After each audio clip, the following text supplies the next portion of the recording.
When someone truly really cares for you, they will want to know how their behavior impacts you, intended or unintended. It's not any out of the world, over the top expectation on your part or any extraordinary kindness on their part. It's really just basic sense and sensibility. Some people don't really want to know how you're doing and what's going on with your life. All they want to know is if you are still available for them the same way for their whatever XYZ ready at hand, no strings attached support system. It's very natural to want to be loved at your worst. All of us want that.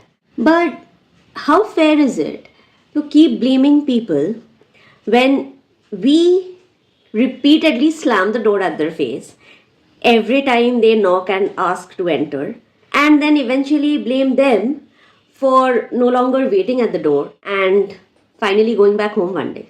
We don't give so much of conscious thought in any of our other relationships as we do in our romantic relationship. How we show up in one relationship is in all probability how we show up in all of our relationships, because that is our predominant attachment style, at least in this particular phase of our life.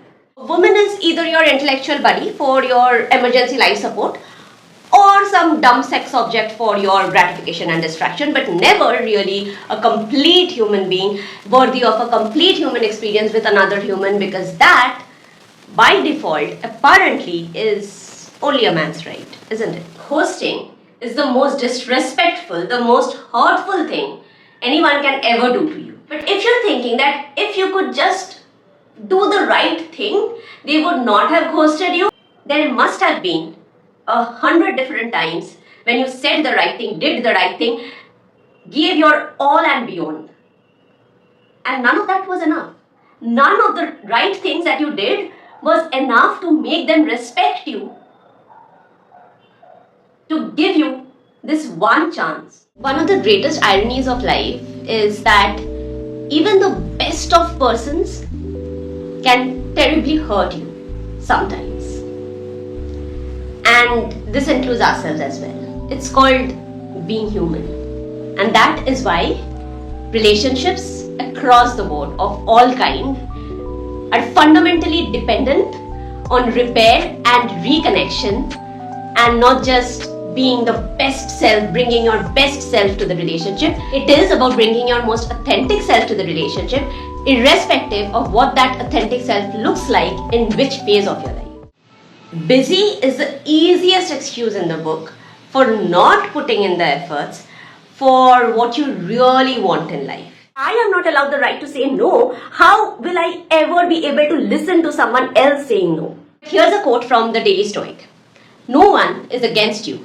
Everyone is for themselves. When you act like this overly perfect, always right, super self-sufficient person who never needs to learn to communicate their feelings and expectations to anyone else respectfully and honestly, because secretly you just expect everyone around you to be this all-perfect ninja mind reader and just understand you and everything going on with you every time, at all times, you don't just take away other people's chance to grow as a person, you also don't give yourself a chance to heal, to grow, to really be an adult to another adult. We end up being hurtful because certain survival mechanisms that have served some purpose, that has helped us in the past, no longer help us in the present, and we are still learning to evolve. Established culture के हिसाब से तो लड़कों की जिम्मेदारी बस पैसे और material comfort पे आके खत्म हो जाते हैं ना। अब ऐसे में सोचो, थप्पड़ जैसे मूवी देख के हर एक लड़की ये बोलने लग जाए कि जस्ट स्लैप, बट नहीं मार सकता, एक बार भी नहीं मार सकता। और वर्स, अगर हर एक लड़के की मदर ये बोलने लग जाए तुझे तो रोकने का भी कोई हक नहीं है, हमें तू जा खुश रहना, तो ये लड़के किसके भरोसे अपने गलतियां जस्टिफाई करने लगेंगे? और अगर मिसेस देख के सोचो, तुम्हारे मम्मी जो 30-40 सालों से पूरे खानदान के इनग्रेटिट्यूड को इग्नोर करते हुए मुफ्त का सर्विस देते रहे हैं, आज अचानक ये बोल दे कि हाँ यार, मेरे भी जिंदगी से कुछ और सपने थे. Hindsight mindfulness is massively underrated but greatly human and a remarkable mark of growth. AI is not replacing humans.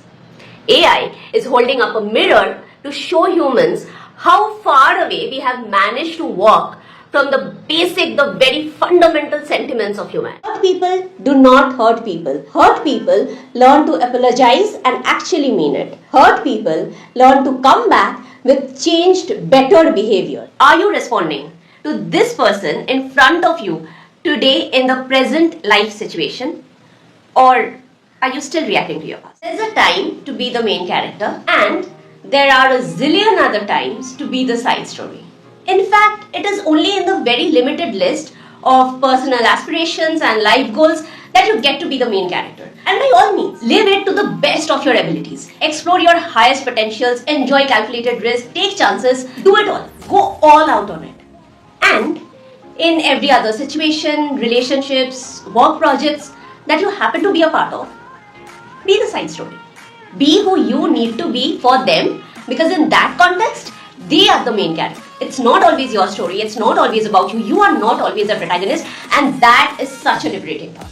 When we find someone crying, instead of jumping to our instinct or impulsive response of don't cry, there's nothing to cry about, a more compassionate presence sounds more like I never want to be the reason you cry. But if ever, whenever you want to cry it out, I'm right here. I'm listening. Without sex education in schools, adolescents should be completely oblivious to any possible sexual interaction between humans, the porn industry, whatever. Are they as ignorant? Relationships are not always about the difficult questions, deep conversations, big emotional moments.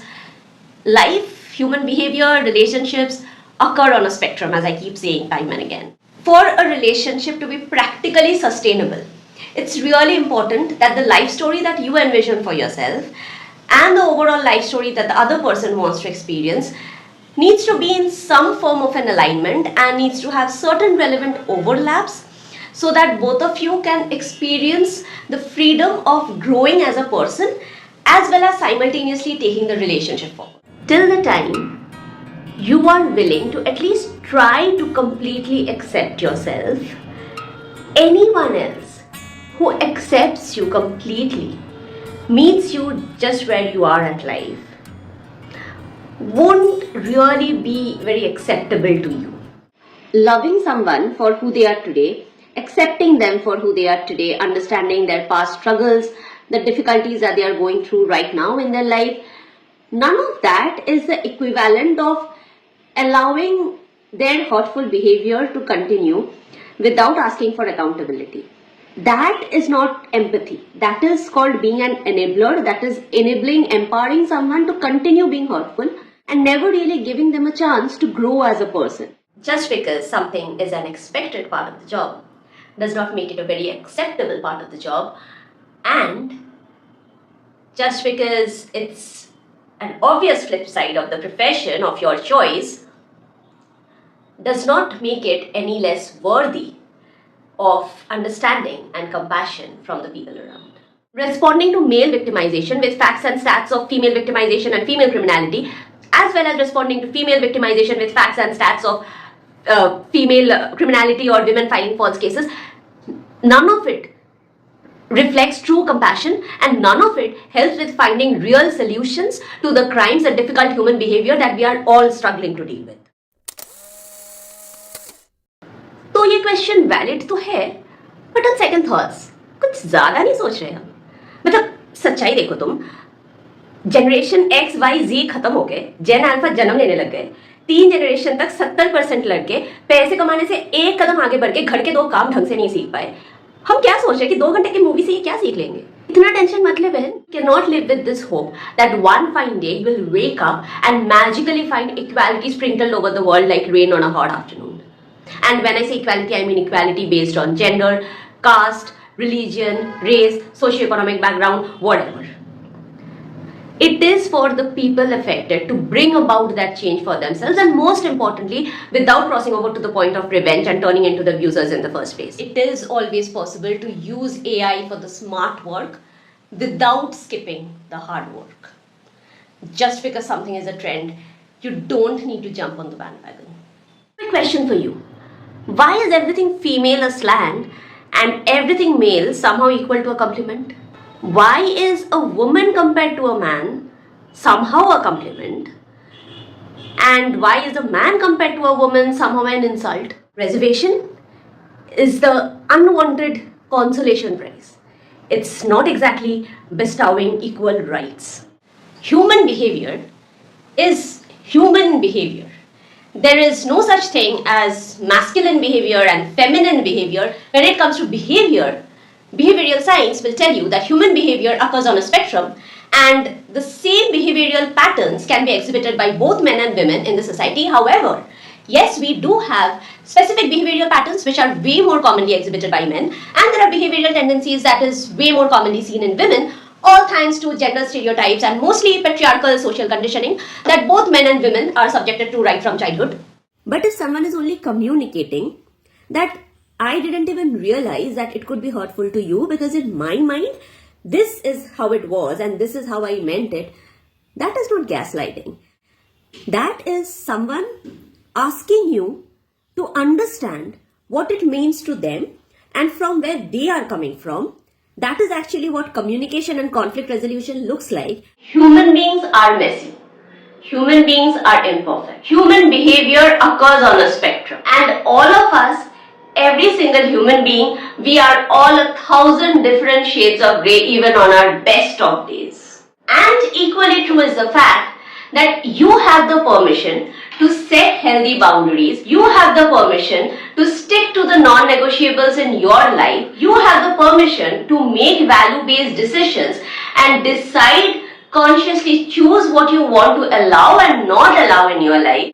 You have the permission to prioritize your self-respect without villainizing the other person. The fundamental challenge is that we don't really have respect for relationships. We only have an acknowledgement for marriages. And I say this with the utmost respect for the institution of marriage. But the fact remains that a wedding is a socio-legal event of a day or two, a week, for as many days as you want to make it. However, the wedding ends with the last guests walking out. And it is only the relationship that stays with you for a lifetime. Not like we don't want to hustle. Maybe it's more a question of the high returns and interest that we expect, that we almost assume is implied if we put in the hard work. I think I agree with this stand that women should stop asking for alimony and maintenance, really. Alternately, I propose that women should start giving out alimony and maintenance so that women who have been abused for years in intimate relationships can actually move on without even being financially dependent on their abuser, on their once upon a time abuser, and the community can support the women better. Silence kills. Uncomfortable conversations connect and heal. Blaming technology for failed relationships, blaming technology for failed parent-child relationship is really just deflecting accountability. It is denying the responsibility that we ought to take on ourselves for nurturing a healthy, emotionally safe, emotionally present connection with another person, especially kids. Unconditional love is not about repeatedly hurting someone, testing their limits, and expecting them to love us back the same, no matter to what extent we keep disrespecting them and disregarding their very existence and value in our lives. So that career that you're thinking of, what if I pursue this, what will others think? Or that hobby that you want to try out but it's not really the coolest hobby on social media right now. That place you want to visit which is not exactly trending on your posts recently, or anything that you want to do in life, the kind of life that you want to live but that doesn't really show up as cool on the social parameter, the social success parameter. Do it anyway because no one cares. And that, by the way, is the ultimate freedom that you need to live the life that you want to live.